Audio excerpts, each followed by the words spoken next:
வணக்கம் அனுகிரகம் தமிழ் சேனல் நேர்களே, நான் உங்கள் அன்பான சயின்டிபிக் வேதிக் அஸ்ட்ராலஜர் அஸ்ட்ரோ அரிஞ்சி பேசுகிறேன். நல்லது நினைப்போம், நல்லதே நடக்கும். தொடர்ந்து நம்மளுடைய சேனல்ல பாத்தீங்கன்னா அறிவியல் சார்ந்த சயின்டிபிக் வேதிக் அஸ்ட்ராலஜி முறையில பார்த்துட்டு இருப்பீங்க நம்புறேன்.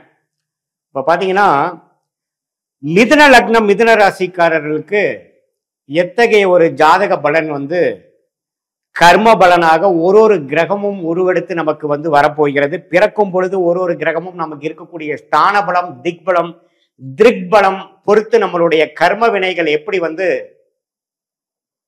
மிதுன லக்னம் மிதுன ராசிக்காரர்களுக்கு வரப்போகிறது என்று நம்ம பார்க்க போறோம். அதுல குறிப்பா சொல்ல வேணும்னா சயின்டிபிக் வேதிக் அஸ்ட்ராலஜி முறையில டிகிரி அடிப்படையில ஒரு கிரகம் இருக்கிறத வச்சு எந்த மாதிரி நம்ம பலனை எடுக்க முடியும். தீய கர்மாவை கொடுக்கக்கூடிய கிரகம் என்ன, பாவ அதாவது சுப கர்மா நீங்க செய்த பாவ புண்ணியங்களை கொடுக்கக்கூடிய புண்ணியங்களுக்கு பலனாக கொடுக்கக்கூடிய அருமையான கர்ம பலனை கொடுக்கக்கூடிய கிரகம் என்ன, தீய கர்மாவை உங்களுக்கு பலனாக கொடுக்கக்கூடிய கிரகங்கள் என்னங்கிறது கொஞ்சம் டீட்டெயிலா பார்க்க போறோம். அதுக்கு முன்னாடி சேனல்ல ஃபர்ஸ்ட் டைம் வரவங்க மறக்காம சப்ஸ்கிரைப் பண்ணுங்க. தொடர்ந்து நம்மளோட வீடியோஸ் உங்களை அடையும். இப்ப பாத்தீங்கன்னா மிதுன லக்னத்துக்கு மிகவும் முக்கியமான கிரகம் புதன். புதன் தான் உங்களுடைய லக்னாதிபதியாகவும் ராசி அதிபதியாகவும் வருகிறார். புதன் நல்ல இடத்துல ஆட்சி பலத்தோட உச்ச பலத்தோட இருக்கும் பொழுது நல்ல பலன்களையும், 10ஆம் இடத்துல நீச்சமா இருந்தாலும் நீச்ச பங்கம் ஆகும் பொழுது நல்ல பலன்களை கொடுக்குது. எப்போ ஒரு செவ்வாயோட சேரும் பொழுது, ராகுவோட சேரும் பொழுது, சனியோட சேரும் பொழுதுதான் லக்னாதிபதி ராசி அதிபதி ஆகிய புதன் கெடுகிறார்.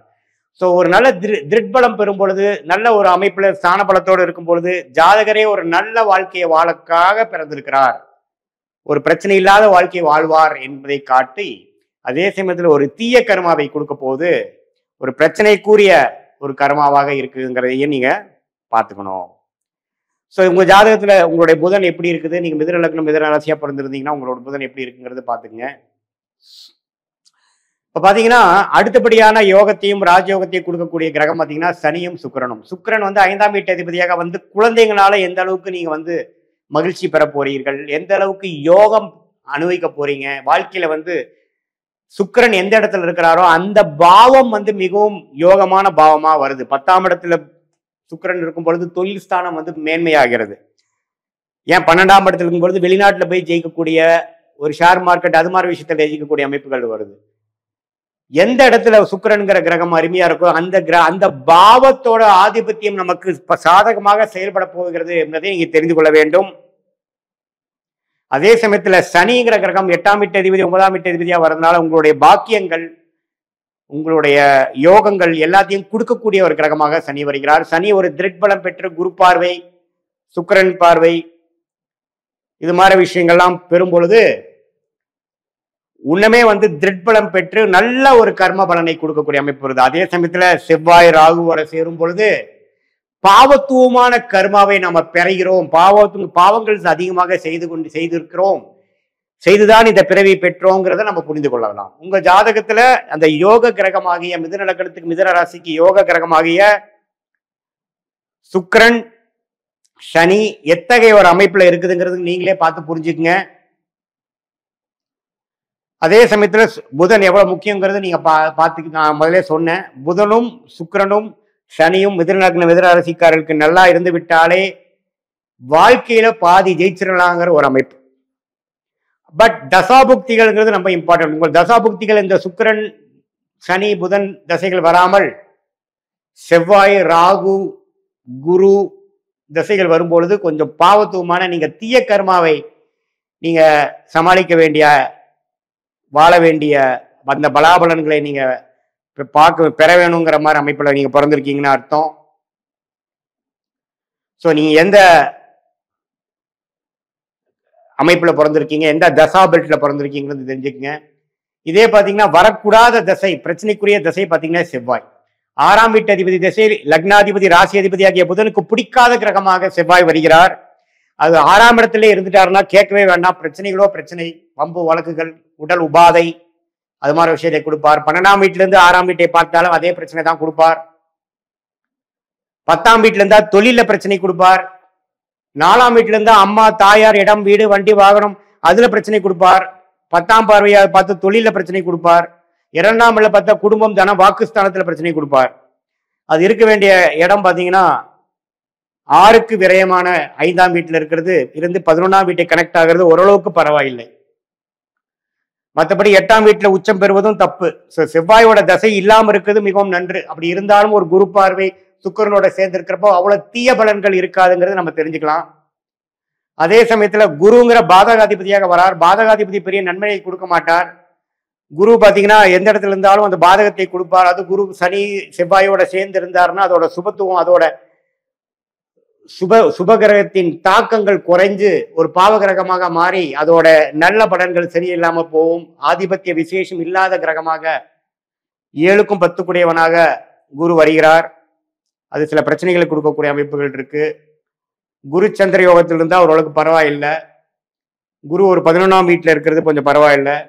நட்பு வீட்டுல இருக்கிறது பரவாயில்லை. மற்றபடி பாத்தீங்கன்னா 2ஆம் வீட்டு அதிபதியாகிய சந்திரன் ஓரளவுக்கு ஒளிப்புறுதிய சந்திரனாக இருக்கும் பட்சத்தில் தப்பு இல்லை. இதே பௌர்ணமி பக்கத்தில் இல்லாமல் ஒரு அமாவாசை பக்கத்தில் இருக்கும் பொழுது அந்த திருக்பல அடிப்படையில சயின்டிபிக் வேதிக் அஸ்ட்ராலஜி பார்த்தீங்கன்னா ஒளி அடிப்படையில தான் வந்து நடக்குது. அந்த ஒளி அடிப்படையில வந்து ஒரு ஒளி கம்மியா இருக்கக்கூடிய குறைவாக இருக்கும் போலைய சந்திர தசை நடக்கும் பொழுது சில பிரச்சனைகள் கொடுப்பார். ராகுவோட சேர்ந்தாலும் பிரச்சனை, கேதுவோட சேர்ந்தாலும் சில கர்ம வினைகள், தவறான கர்ம வினைகள் இருக்குதுங்கிறத நம்ம தெரிஞ்சுக்கிறோம். அதே வந்து ஒரு குரு பார்வையோட இருந்து சுக்கிரனின் பார்வை பெறும் பொழுது நல்ல கர்மாவை கொடுக்கக்கூடிய அமைப்புகள் இருக்குங்கிறது நம்ம தெரிஞ்சுக்கிறோம். சோ சூரியனுங்கிறது பாத்தீங்கன்னா ஒரு நடுத்தரமான ஒரு கிரகம். லக்னாதிபதி ராசி அதிபதிக்கு நண்பராக வரக்கூடிய கிரகம். பெரிய பாதிப்பு இருக்காது. 11ஆம் இடத்துல உச்சம் பெற்று குரு பார்வை பெற்றால் அருமையான ஒரு வெற்றி. 10ஆம் இடத்துல திக்பலம் பெற்றால் தொழில் வெற்றி. 5ஆம் இடத்துல நீச்சம் ஆனா மட்டும்தான் கொஞ்சம் தகப்பனார் பித்ருகாரகன் சில பிரச்சனைகளும் புத்திர விஷயத்திலையும் சில குளறுபாடுகள் வரக்கூடிய அமைப்புகள் உண்டு. மற்றபடி பாத்தீங்கன்னா ராகு கேதுகள் குரு சுக்கிரனின் தாக்கத்தில் இருக்கும் பொழுது, சுபகிரகத்தின் தாக்கம் இருக்கும்போது அருமையான கர்மாவாகவும், சனி செவ்வாய் ஓட தாக்கத்திலேயோ பார்வையிலேயோ சேர்க்கையிலேயோ இருக்கும் பொழுது தீய கர்மாவையும் கொடுக்கக்கூடிய அமைப்புகள் இருக்கு. சோ இதுதான் மிதுன லக்னம் மிதுன ராசிக்காரர்களுக்கு ஒரு கிரகமும் எத்தகைய ஒரு கர்ம வினைகளை கொடுக்கக்கூடிய ஒரு அமைப்பு இருக்கு. அதுல வந்து அருமையான ஒரு கிரகமாக சனியும் புதனும் வருகிறார். சனியும் சுக்கிரனும், அது அடுத்தபடியாக லக்னாதிபதி ராசிதியாக புதன் வருகிறார். வரக்கூடாத சுமாரான பலனை கொடுக்கக்கூடிய செவ்வாய் குரு இது மாதிரி கிரகங்கள்லாம் கொஞ்சம் கேர்ஃபுல்லா இருக்கணும். சந்திரனுமே பாத்தீங்கன்னா அதோட ஒளி அடிப்படையில தான் நம்ம முடிவெடுக்க போற அமைப்பா இருக்கு. நியூட்ரலா சூரியன் வருகிறார். ராகு கேதுகள் இருக்கக்கூடிய சேர்க்கக்கூடிய கிரகத்தை பொறுத்து அதோட கர்ம வினைகள் செயல்பட போகிறதுங்கிறத நம்ம துல்லியமா பார்த்தோம். இதுல உங்களுக்கு என்ன மாதிரி தசைகள் வருது, 20-25 வயசுல இருந்து 60 வயசுக்குள்ள எது மாதிரி தசைகள் வருது, எந்தெந்த நட்சத்திரத்துல இருக்கிறார், அந்த நட்சத்திராதிபதி உங்க ஜாதகத்தில் எப்படி இருக்கிறார்களா பார்த்து உங்கள் கர்ம பலன்கள் எப்படி செயல்பட போகிறது அப்படிங்கிறத நம்ம துல்லியமாக பார்க்க போறோம். நம்ம வந்து உங்களோட ஜாதகத்தை பார்க்கும் பொழுது ஒண்ணுமே இமீடியட் ஃபியூச்சர் எப்படி இருக்க போகுது, லாங் டேர்ம் ஃபியூச்சர் எப்படி இருக்க போகுது, எந்த மாதிரி நேரத்தில் எது மாதிரி கர்ம வினைகள் எதிர்பார்க்கலாம், உங்க லைஃப் டைரக்ஷன் எப்படி போக போகுதுங்கிறது சயின்டிபிக் வேதிக் அஸ்ட்ராலஜி முறையில டீட்டெயிலாக பார்க்கலாம். இது பொதுவான பலன்கிறது நீங்க தெரிஞ்சுக்கணும். மீண்டும் மற்றொரு காணொலியில் சந்திப்போம். நன்றி, வணக்கம்.